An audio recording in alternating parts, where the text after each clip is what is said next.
Hi everybody, Mike Reese here from Marshall Chat. We're going to be doing I got some differences here. I'm actually set up in front of my computer. My computer is my TV, so I got this big gigantic screen. So I had it set up a little differently. What we're going to talk about, because I got I'm taking comments and questions and stuff posted that are on my Facebook. So I'm going to be looking at that. And some of them, I didn't want to write them down. I'll just read them the way they're said here. The first thing I want to talk about, though, is the news about Thiago Silva, the light heavyweight from UFC, went into the Brazilian Jiu-Jitsu school. The school went in there and held people up, man. It was like it was a dangerous thing. It was like he had people at gunpoint or something like that, and finally they got him. They arrested him. I think that was today too, this morning. It was really bad. I mean, this is not really good at all. And, you know, I'm starting to wonder if it wasn't a culmination of certain things. Because he had a really poor performance, I guess, in his last fight. And this is stated by people in UFC. He had a poor performance in UFC, gassed out, and people were unhappy with his performance. Then he didn't make weight for the next fight. So now he may not even fight, and more likely isn't going to. That means no check. No check. No, you know. Now you're going. Uh-oh. I had bills. No check. No money. Bills don't get paid. That kind of problem. Well, they were on a standoff. It was like it was an armed standoff with the Miami police.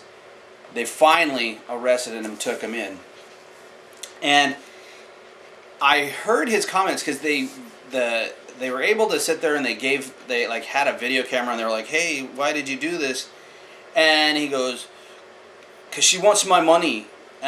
She wants my money. She wants my house." And when you listen to him, I swear, it's like, you know what, dude? The guy sounded like he was under the influence of something. That's how it sounded to me. That doesn't mean he was. I'm just saying that's how it sounded. That doesn't have any bearing of the real fact of, you know, is that what it, you know, was he under influence? I have no idea. Maybe he was. Maybe that's why he reacted so poorly. So, and then there was some speculation, which this isn't confirmed, so no one really knows. But there was a speculation that his wife was having an affair with someone else in the school. Now, I get it, but you're a fighter, dude. You're a fighter, and you're gonna go in armed and say, "Hey, I'm gonna blow everybody away." Didn't even do anything though. Everybody was unharmed. Why not just say, "You know what? I'm gonna go in there. I'm gonna knock this guy's teeth out of his head." That makes more sense to me. But of course, again, that's just, you know, that's my impression. But again, no one was hurt or anything like that. And then, of course, while they're filming, he's flipping the bird all the time to these news guys. It's like, dude, you're in a media type obligated source of income. Okay, you are a professional athlete. If you don't think media is going to follow you, especially on juicy tidbits of, "Holy cow, he lost his stinking mind," then you sorely forgot that that's what this job was. This was a part of that job. So for you to be so prideful, which, I mean, I hate to say it, but he's Brazilian, and even guys that I know that are married to Brazilian women or vice versa, they're kind of a prideful culture, but there's very few cultures that aren't proud in some fashion. And so he was like flipping the bird. He was just being overly proud about everything. And it was like, dude, I get it. You're hard, blah, blah, blah. Give me a break. I wasn't really overly impressed with all that. But as it looks like, I'm thinking, well, at least no one was hurt. And I don't care what his reasoning was for doing it. He had really no reason to do it, in my opinion. That was ridiculous. That's such a thug thing to do. And even his mugshot, he's just sitting there all thugged out. Give me a break, man. I get it. This is probably why you're doing the job that you're doing. It's probably why you became a professional fighter. Okay, whatever. At the same token, I can understand at the same time, but really drop your pride, humble yourself, and get over that. And he might actually do that as he's in jail. And if he was under the influence of something, if he detoxes, because he was posted without bond, he doesn't get bond. He's not even going to be able to be bailed out, which that's bad. And they said it's because he's a flight risk. Duh, he's from Brazil. They don't want him to bounce from Miami to Brazil. But at the same time, about all these things is he might totally regret what he did later. I don't know. That's my viewpoint. He probably will. And I hope he does. I hope he looks at it and goes, man, that was a ridiculous thing to do.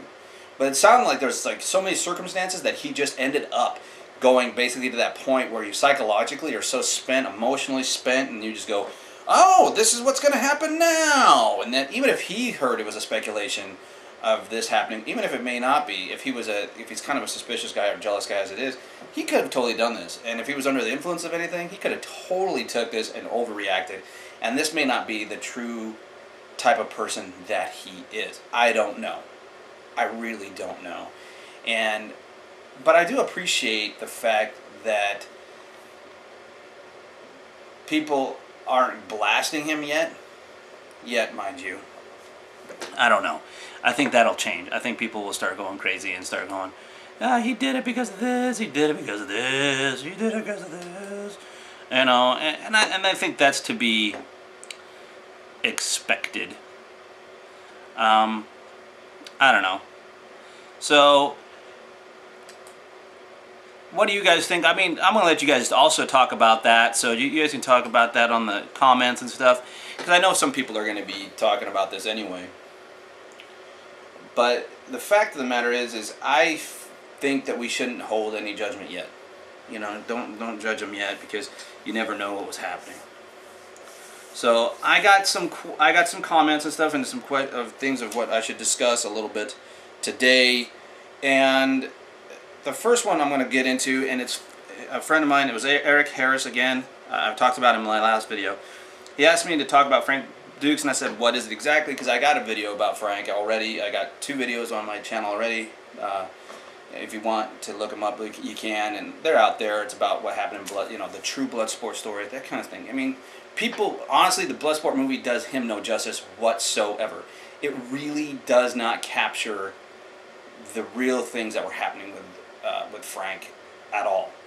And they took way too many liberties, in my opinion, with his actual story.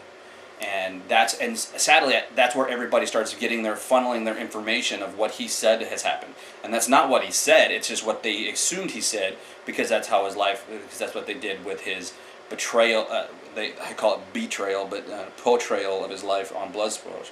But it's really a betrayal of what he actually was and what he did. But Eric said, discuss his contributions to the martial arts and underground fighting. Believe it or not, he actually holds records and things. And people say, no, he doesn't. He has confirmed records, and yes, it's through the South African Olympic Committee. But you know what? They're the only ones who are dealing with this, and that's because they're the ones who saw the IFAA, which is no longer around, but the International Fighting Arts Association. These guys were around, and they actually documented his achievements. And all those records that you see at the end of the end of Bloodsport, you can find it all over the place, all over the net. He did some considerable things. Okay, he has some considerable skill in the martial arts. He contributes by, like he told me, he started by trying to teach out in the park, and what it was some people that he had Jewish kids that he was teaching, because they were being picked on because they were Jewish. They had the little things going down and all that stuff. And he was showing them, because he's Jewish, so he was just doing what he thought was something that he should do. And that was teach them how to protect themselves. Well, they were in the park. Eventually, some other guys came over. He talked to these thuggy type guys, and they were talking trash. He went over, talked to them, and they joined the class. Well, then it kind of just grew. So he ended up growing from such a small thing. And I think it's funny how people want to just go, because that's what he sees martial arts as. You know, he didn't get into martial arts for fame. He didn't get into it. Someone heard his story and said, hey, let's do it. Sheldon Leddick did this. And then he totally turned on him, which I've watched footage after footage of Sheldon Leddick, and he is a liar. There's things that he does that he's a liar, okay? You don't believe me? I can put this in front of people that I know that are behavioral analysts and consultants. And I've got my studies in that, in behavioral analysis, deception detection, and you know what? He's a liar. He is a liar. And it's like, when it comes to certain things, he knows the truth and believes it's the truth, but he lies about the fact that he doesn't believe it's the truth. That's where he's a liar. And this is the problem with his story, is so many people have turned on him. They have used his name to get out there, and they used him to do the things that they did. Even Jean-Claude Van Damme, and people are going to probably fault me for this.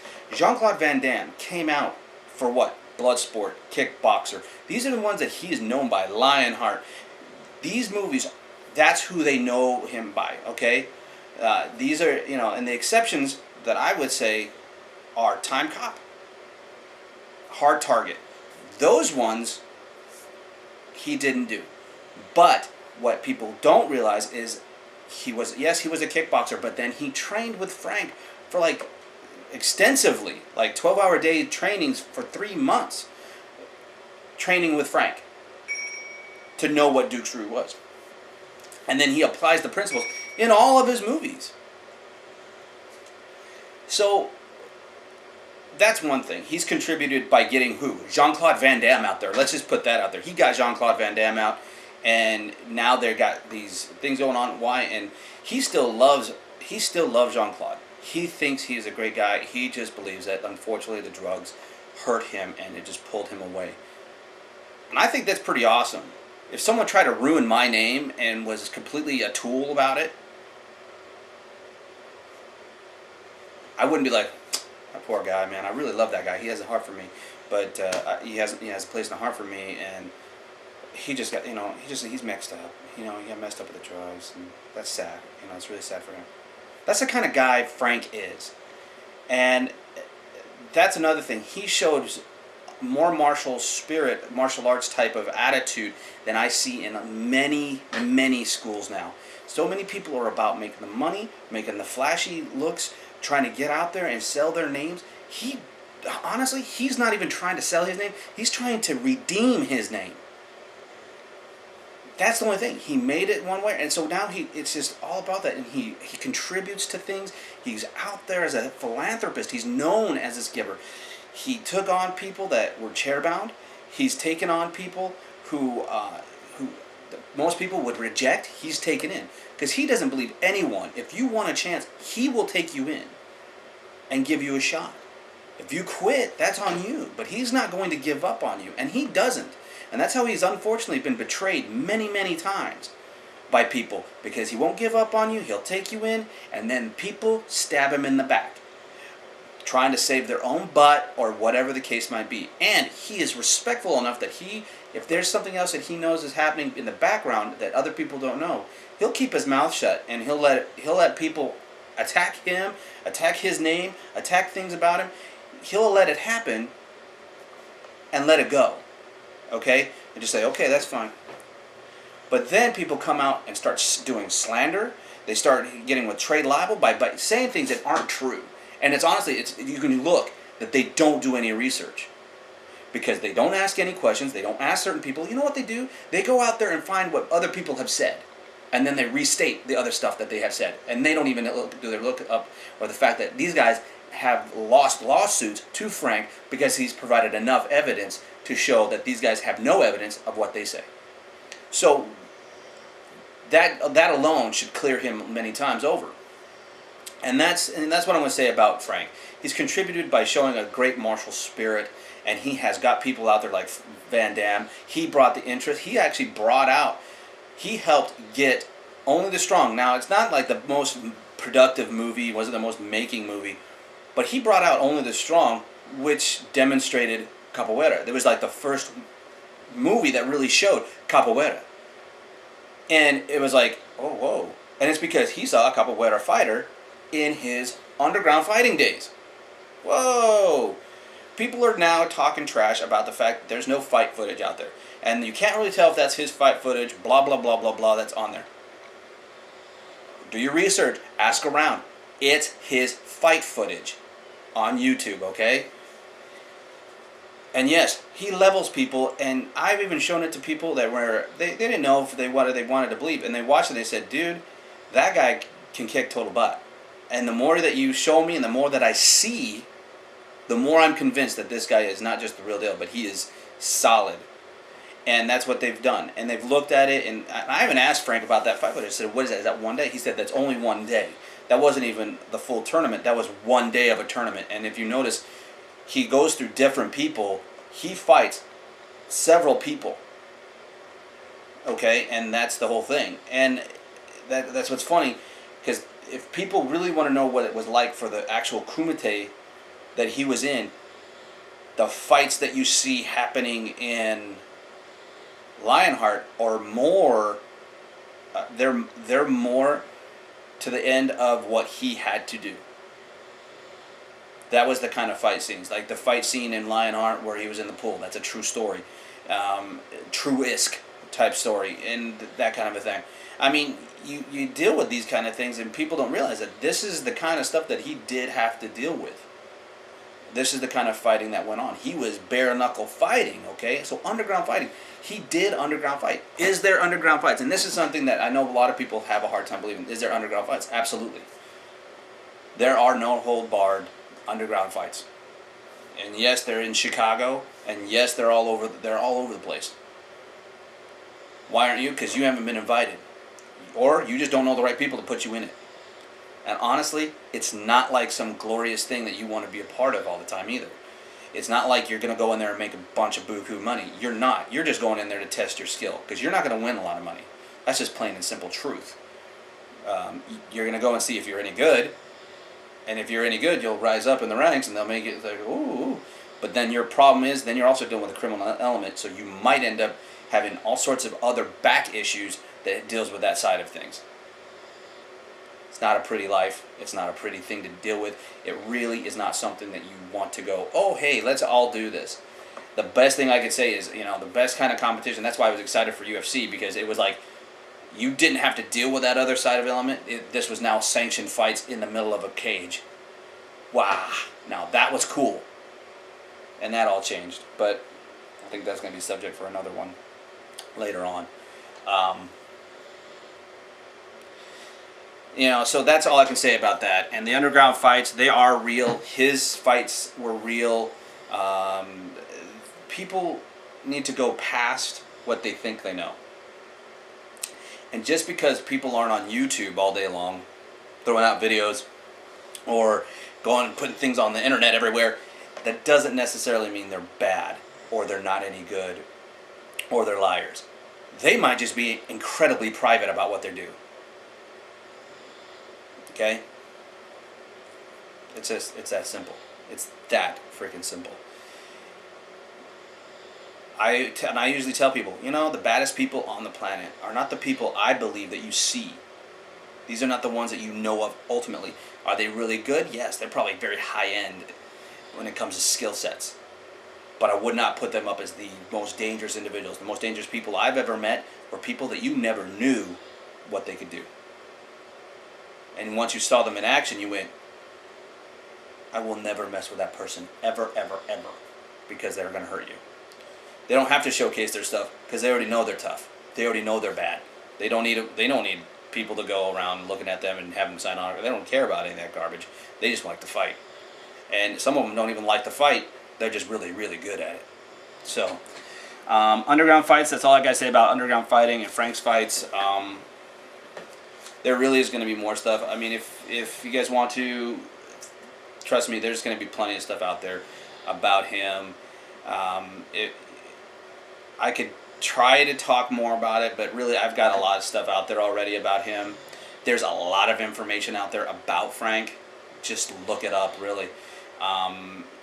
Seriously, and there's going to be some things going to come out soon with Alan Woodman, too. Since Alan Woodman was with Frank, and he has done a book about Frank, so that stuff's going to come out. And he had some documentation I saw personally here in Texas when they were here at White Settlement with Sensei Mike Wiltfong's school, and he showed me this actual stuff, man. And he showed me actual documentation, and I was impressed, because it's to literally see it, legal documentation, all this stuff that honestly, if you perjury on this, you're going to go to federal prison. So it's going to be a truthful statement. You're not going to throw yourself under the bus for someone that is a phony. Okay? So, Frank, he's got a lot of stuff out there. I really don't like to harp a lot on Frank, mainly because when I talk to him, he's not just a person for me. He's my friend. He's a friend of mine, and he's also a mentor of mine when it comes to certain things. Do I always agree with everything? No, but do I talk to him? Yes. Do I listen to him? Yeah, for the most part I do. But a lot of times he's a friend of mine, and I know he's a human being, man. He goes through things. He has problems. He has issues. He's doing things, so it's best to honestly just look at him like a human being and not try to lift him up into this whole cadre of different things. Now, he's got impressive skills. He's got skills that, people don't know about, and that he doesn't really demonstrate. And it's because, he had to wait a long time to learn certain skills, and it's because of a maturity level. So it's like, and I agree with that aspect. But, so if you want to know more about Frank, go ahead and go out there. People can be free to ask me about Frank, but at the same time, I'm not going to give like a whole lot, because there's a lot of stuff that's already out there, guys. I mean, and honestly, I'm not going to say anything more than what's not already out there, or anything more than what he is wanting me to say to people. Because there's some stuff I'm not even going to relate back to people. I'd rather them hear it from him first. I don't want to be the one to say certain things. Okay? But I do, he's a dear friend of mine, and I love Frank a lot. He's a good guy, and I think he's getting a raw deal a lot of the times when it comes to the internet. So, pros and cons, and then I got another one about pros and cons of Brazilian Jiu-Jitsu versus traditional Japanese Jiu-Jitsu. Pros and cons of both of those. What do I think? Well,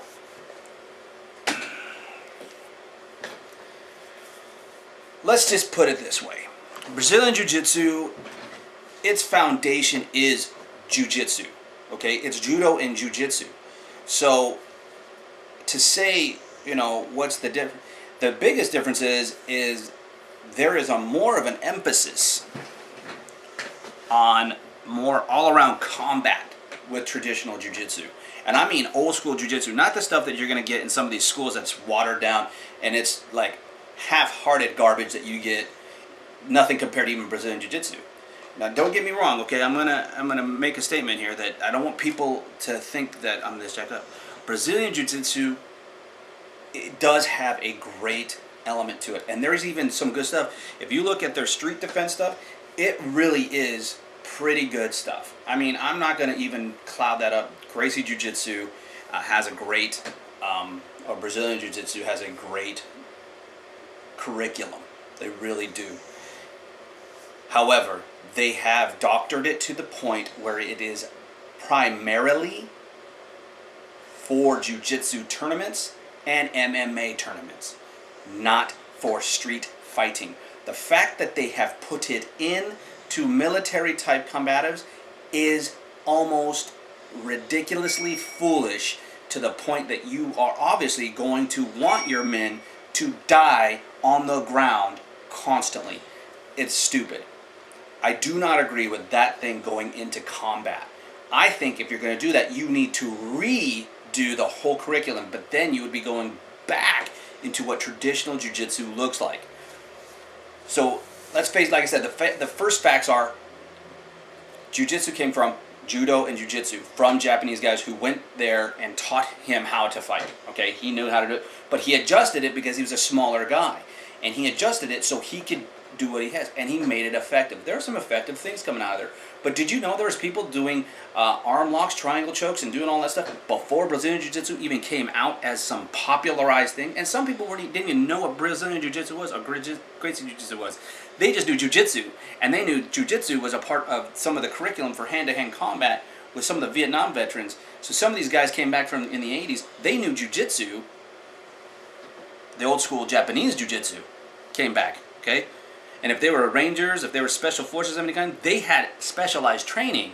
And it was jiu-jitsu, close quarters tactics, and stuff like that. And they came back and they had a whole array of things that was not Brazilian jiu-jitsu. It was before they even got into any of this. Before they were popularized. So that stuff was already there. The difference was how they applied it. I apply a traditional jiu-jitsu in a battlefield way, which means I'm not going to go to the ground. My whole purpose is to get my opponent to the floor and destroy him, so I can also deploy my weapon, so I can get to my weapon or take his weapon and use it upon him. That's the whole issue behind that hand-to-hand combat of jiu-jitsu, okay? Because the majority of their training was not based on hand-to-hand combat. They saw more hand-to-hand combat and close quarters combat than any of our soldiers do now. So to take that and start to modernize it and look at it, yeah, but let's face it, it is primarily for fighting one-on-one in a sport aspect, or if you are even in a street aspect doing this. Do I believe their ground game is something people need to learn? Yes. Why? Because then it'll help you get off your butt. Or if you're down there, it'll help you learn how to get around something and possibly break an arm, choke someone out so you can get back to your feet and get out. Okay, just it'll help you achieve survival. Do I think Brazilian Jiu-Jitsu is bad? No. Do I think it needs a more different aspects for a more combative aspect? Yes. Traditional Jiu-Jitsu just has that. If you know what traditional Jiu-Jitsu is, okay? You may not even see traditional Jiu-Jitsu, because there's a lot of stuff that's just really bad Jiu-Jitsu. I've trained with people and they said they had Brazilian Jiu-Jitsu, another form of Jiu-Jitsu which was not Brazilian Jiu-Jitsu, it was a Japanese style, and then they did Tong Sudo, and then they had an MMA program and a kickboxing program. Well, I went on a free Friday that they had, free mats, and they were doing Jiu-Jitsu. Some guys were doing Jiu-Jitsu holds and stuff like that, and I said, okay, let's do this. Well, because I have an Aikido background, an Aikido Jiu-Jitsu background, and then also I have worked with Judo and Jiu-Jitsu. I demonstrated things from Jiu-Jitsu and Aikido Jiu-Jitsu that, and of course Aikido, the style of Aikido I learned, and I showed them the way I applied pressure behind the tricep, upon the elbow, and and it's like right here behind the elbow, that kind of a thing. I showed them certain things because they were like trying to force things down, and they were trying to do certain things and hold them in this position. There were certain things that they were doing, like they had like this awkward motion, and I told them, I said, this is not to be held. This was actually to, if you went under it, if you went to this thing, you were going under, you were striking them, striking that area, getting to that position, and then you were holding it down. And boom, then you were hitting that down, holding it open, whatever the case might be. And then if you wanted to, slide that onto the elbow to dislocate. It was more of a pow, not a hold tension. It was for, maiming and hurting and breaking. People are being taught really bad stuff, though. So in my opinion, there's really not much of a difference between the two, because they're both actually supposed to be Jiu-Jitsu. And Jiu-Jitsu is what? Originated from where? Japan. Did the Gracies do a great job by exploiting the way they manipulated the Jiu-Jitsu for themselves? Yes. Did they market themselves the best? Yes. Did they get out there and now they're making all sorts of money with Brazilian Jiu-Jitsu and the Gracie name on the Jiu-Jitsu? Absolutely. Is it anything different than what you've been taught, or you should be taught, in Judo or Jiu-Jitsu? Absolutely not. You should be able to roll with them if you have that background. And I know people say, well, a Judo guy got in there with Gracie and he had a hard time. If you watch, though, that was the longest fight Royce Gracie had. And then he did what they would do, which was employ something that he had learned, because you got to remember, he was not like some beginner or just some black belt. He was a high-level black belt, and he had family members who were higher-level black belts who were teaching a different type of, teaching certain things that some people hadn't seen yet. And that's because America has this real bad way of drawing in people that we have instructors that are teaching stuff, but they have only reached the first dan, so they really only have a very limited amount of knowledge. Well, when you get someone that was a third dan or fourth dan, like Hoist Gracie was, he has a whole other level of knowledge. And then he had to deploy these other things, tidbits of knowledge. Oh, it looks really fantastic. That's great. But then he went up against people who were not grapplers. But then he started fighting people who were wrestlers and stuff like that. Yeah, he did tap out Ken Shamrock. But then he got himself beat up by Dan Severn. So there's some other things that people don't understand too. They were not undefeated. Not like they said, okay? But they went out saying they were. Great marketing tool. And like I've always said, it's never the style. It's the man in the moment.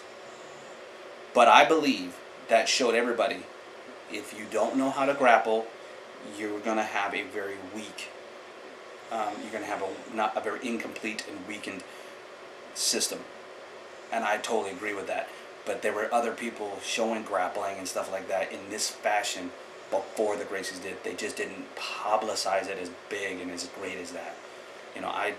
I was seeing arm bars and stuff like that in my classes in the 80s before the Gracies were this huge popular thing. Doesn't mean they didn't see them, no, because they were around, but it had nothing to do with it.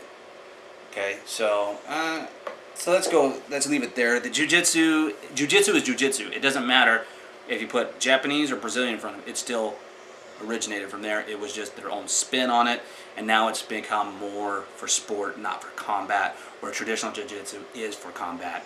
That's my opinion. And is more built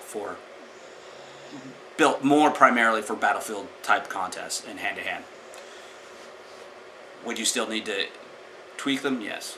The fact that they have it, Brazilian Jiu-Jitsu in the Marine Corps stuff and whatever military stuff they have now is ridiculously stupid anyway.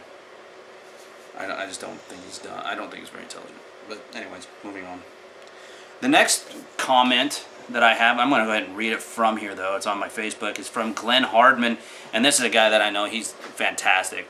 He wanted to know the pros and cons of he wanted me to discuss pros and cons of battlefield or combat experience and or experiences with real situation violence as it pertains to teaching students. Is the ability to convey that experience to teach mindset and tools that work at plus, or can such experience hinder teaching for ethical or moral reasons? Mom may not want Junior to be a killer just yet, and little Billy may not be mature enough for what we know are facts. It's a slippery slope, and I think it warrants discussion to come to the place where this knowledge can be ingrained into a curriculum, but done so in a way that is ethical and a positive experience for the students. That's actually a very good point. Because now that we've already talked about the combative side and all that of Brazilian Jiu-Jitsu and Jiu-Jitsu, what are the pros and cons? The fact of the matter is, guys, is there are, like I talked about lethality and all that stuff in my last video. This is a severe thing. I'm a guy that's all about self-defense. I'm about self-defense and really understanding and helping people learn how to defend themselves properly in situations that they could get into. Man, kids are getting shot in schools. Here's the thing. It's proven to me violence doesn't care. And I love that scene in Batman Begins with Liam Neeson and Christian Bale. He's sitting there. He just climbed that big old mountain. And he goes, "Are you ready to begin?" And he goes, "I'm too tired. I'm not. I just went in there, and I'm not ready." And Liam Neeson, boom, kicks him. He goes, "Death does not wait for you to be ready. and starts beating on him until finally he starts fighting back. I love that because that was a mentality I've had for a very long time, and I taught it to people that I was just training with, and they would go, "What's the difference between you and me? How come you can seem to get a better, a beat on me?" And I said, "Because you start backing off when you're weak, when you're tired. Even if I'm tired, I still keep going forward, and I still keep attacking you.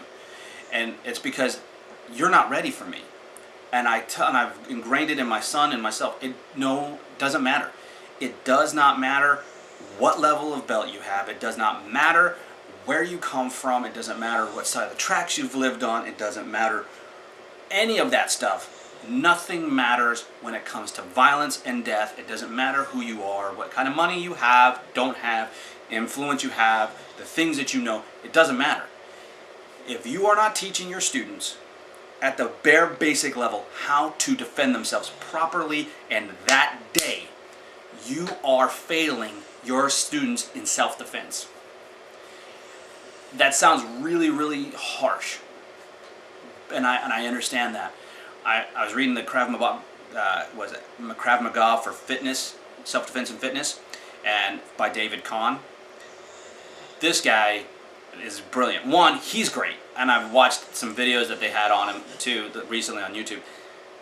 Fantastic. The guy knows his stuff. Krav Maga is very, very good and effective. But remember, it's based off of boxing, jiu-jitsu, and judo, and, some other stuff. Wrestling and stuff like that. So, it's kind of got the same stuff that everything else has. It's just that they took and made it their own and acquired it for their society. And, built it around that because of cultural things and differences and stuff like that. So they really worked on knees and elbows and stuff like that a whole lot more than just kicks and stuff because they just didn't have the room. Understandably so.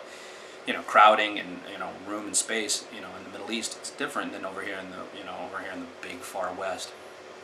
But he had someone come to him. She was scared. She had a stalker.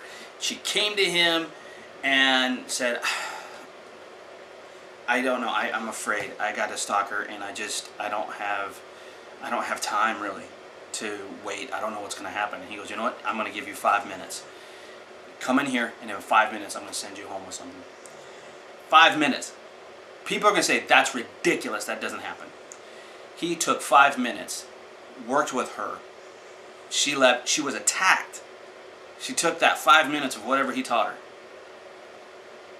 Escaped, and it was just I think it was like a thumb to the eye, stuff like that, something like that, and usually they caught him because he had damage done to his eye.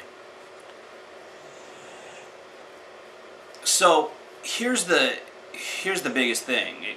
She survived off of only 5 minutes of knowledge, and some people go, "You can't do that. You can't teach that." You can. If you're a good enough teacher, if you're smart enough, and you know what you're teaching, you're not teaching some grandiose technique.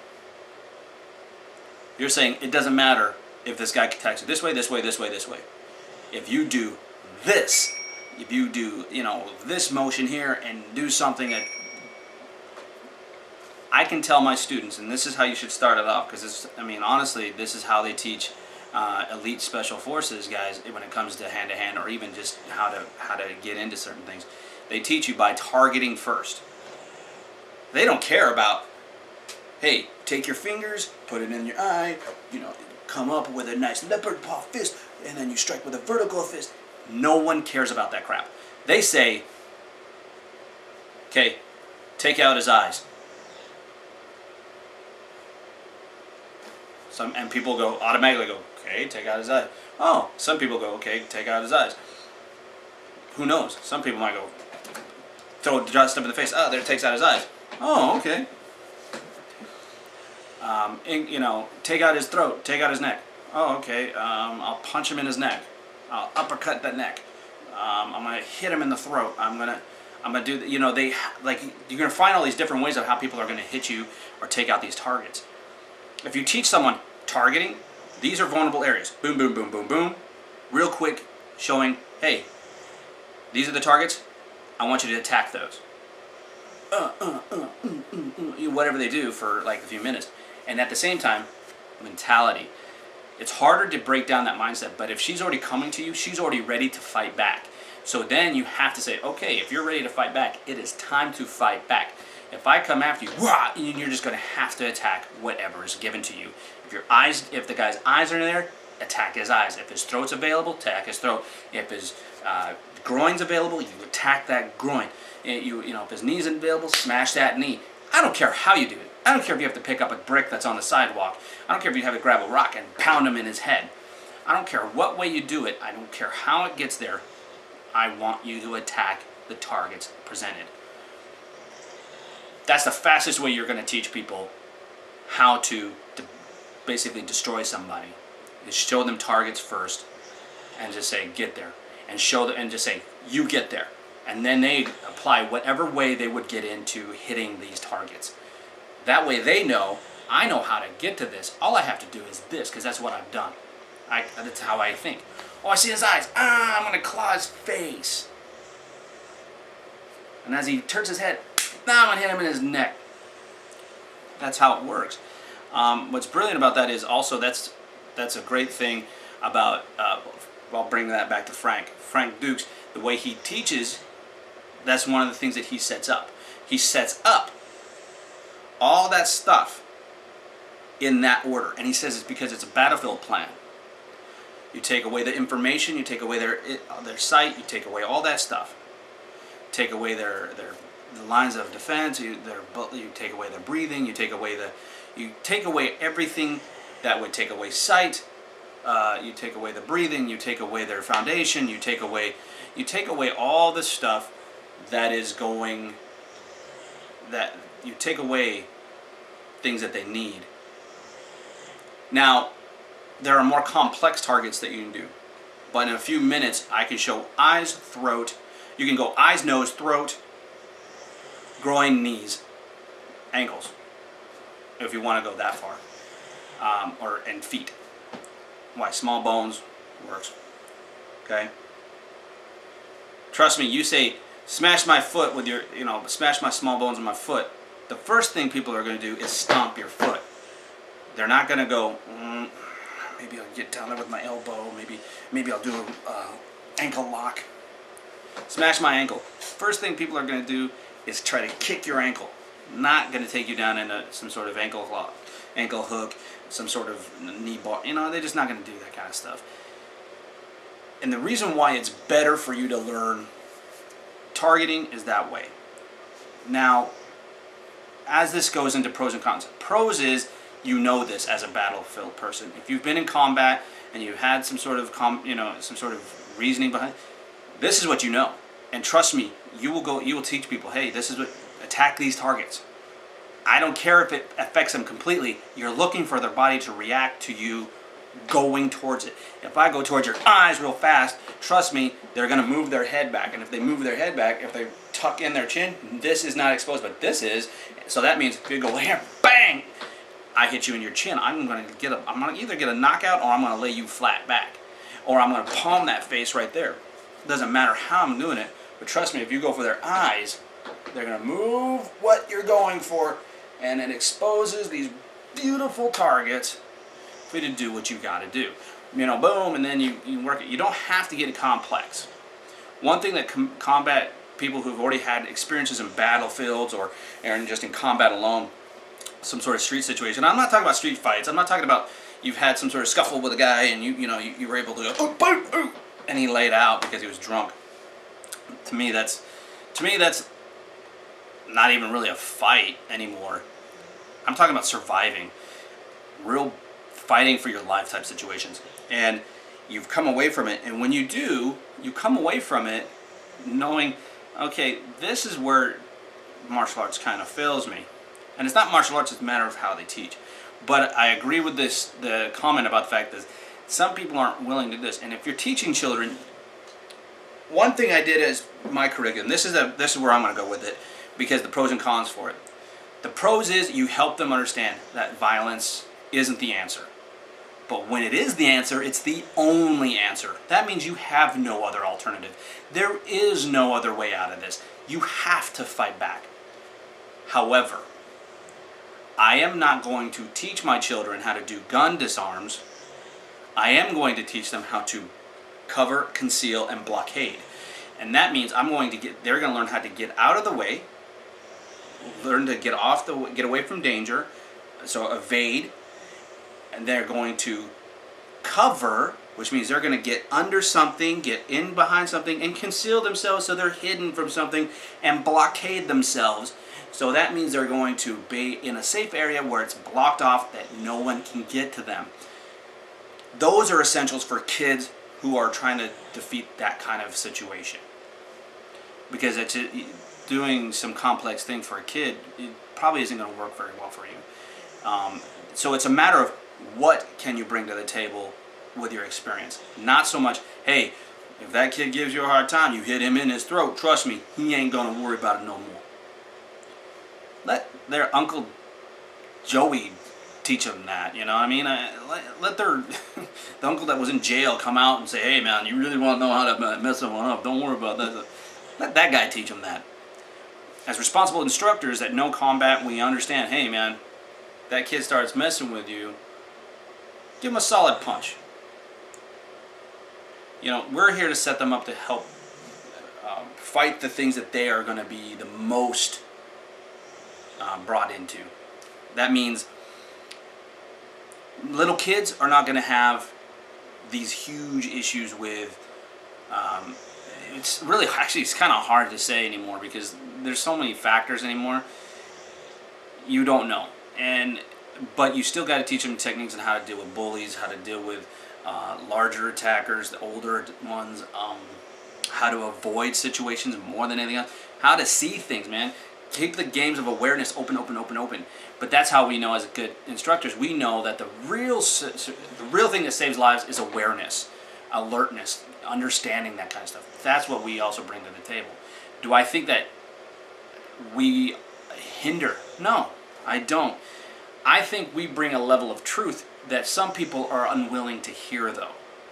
So you have to not water it down, but be tactical about your ideas when it comes to that. So you have to be more diplomatic. You're going to have to be able to tell mom and dad, hey man, why are you here? Well, he has a bully problem. Well, if you want me to teach your son how to deal with the bully, you've got to listen to what I'm teaching him, because I'm going to be teaching you some stuff too, so that way you can help this, and then I'm going to incorporate the family in some way. And that's one clear thing, is if you incorporate the family, you'll help them understand what you're actually teaching. Sometimes when you don't understand what you're teaching, you're not really bringing it out there for people to know, they don't understand you. And honestly, a lot of people don't care unless you bring them in.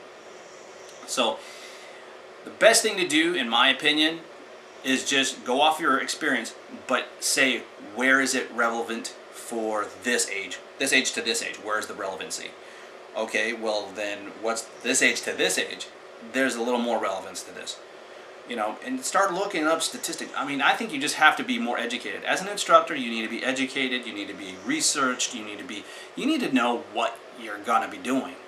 And that's how I broke it down for my classes. I broke it down with this age group is less likely to run into this problem, but this problem is relevant, and I'm going to teach them how to deal with that problem. And what do I want them to grow on as a kid? As the discipline, self-control, respect, that kind of a situation, listening, getting the small, like younger kids, getting them to stand still is an accomplishment. You're just like, woohoo, yeah! Getting them to control themselves, that's an issue too. So you just help them along. Sometimes you have to deviate away from just showing them how to defend themselves and headbutting that kid in the nose to just showing them what martial arts also gives, which is discipline, respect, self-control, self-confidence, helping them do these things. I hope that answered that comment, or that, went into that a little bit, because that's about all I got.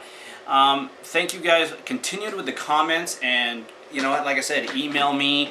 I want to put my email address on there this time, and you guys can email me, Facebook me, leave them on the YouTube, and just continue to try to participate in this as best you can until I can get a little more tech savvy, so I can figure out how to have people on phone calls a little bit better than just putting my phone up to the stupid speaker of the camera. That was ridiculous, and it didn't do well.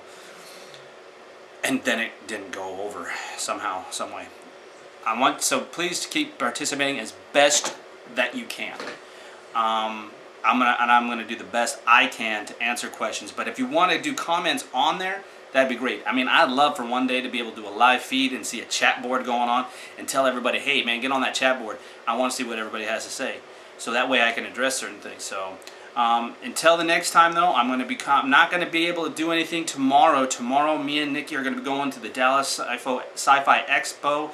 We're going to go to Comic-Con. We're going to try to talk to Steve Amell from Arrow, which will be fantastic. I want to be able to talk to him a little bit.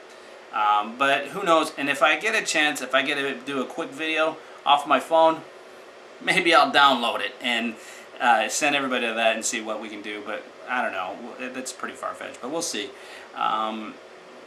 We'll do what we can. But so actually I won't be back till Monday. So Monday I'm going to start another video up, and hopefully I'll be able to do it every day, depending on YouTube. Thanks, guys. Continue to subscribe, like, share this, and continue to put it out there, man. Let's talk about martial arts the real way, not the way other people want to talk about it. Got it? Thanks.